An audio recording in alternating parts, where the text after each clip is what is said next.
أجل في الأول أشكي تظن شو est le bon test fonctionnel.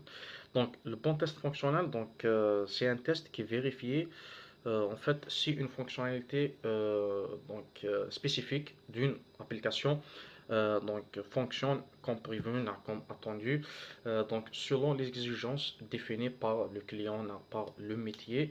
Effectivement, il y a des critères qui définissent un bon test. Donc, un titre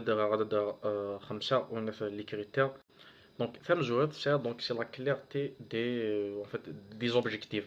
Ça veut dire que le test doit baser sur des critères clairs et précis, donc selon effectivement les spécifications ou des user stories. Donc il doit viser à vérifier effectivement le comportement attendu d'une fonction dans des situations normales et des situations exceptionnelles. Le deuxième critère c'est la couverture des cas d'utilisation. Ça veut dire un bon test fonctionnel couvre les différents scénarios et l'utilisateur effectivement à dire les flèches, donc y compris les cas de succès ou bien les cas d'échec. Ça veut dire que par exemple les entrées par exemple invalides, il y a des erreurs de système.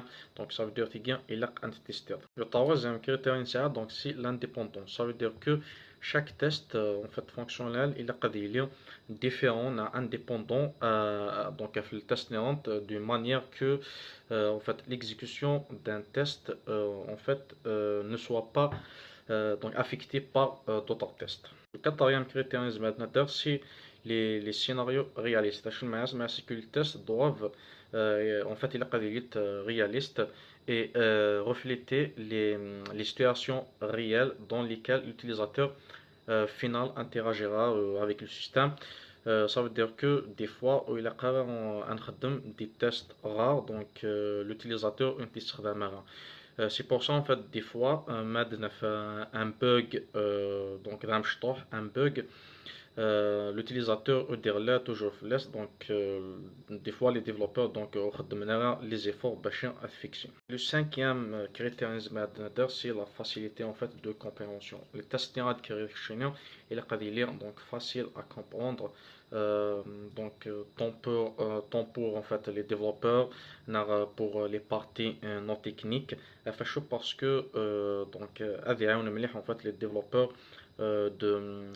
d'identifier la cause de l'échec le test. Donc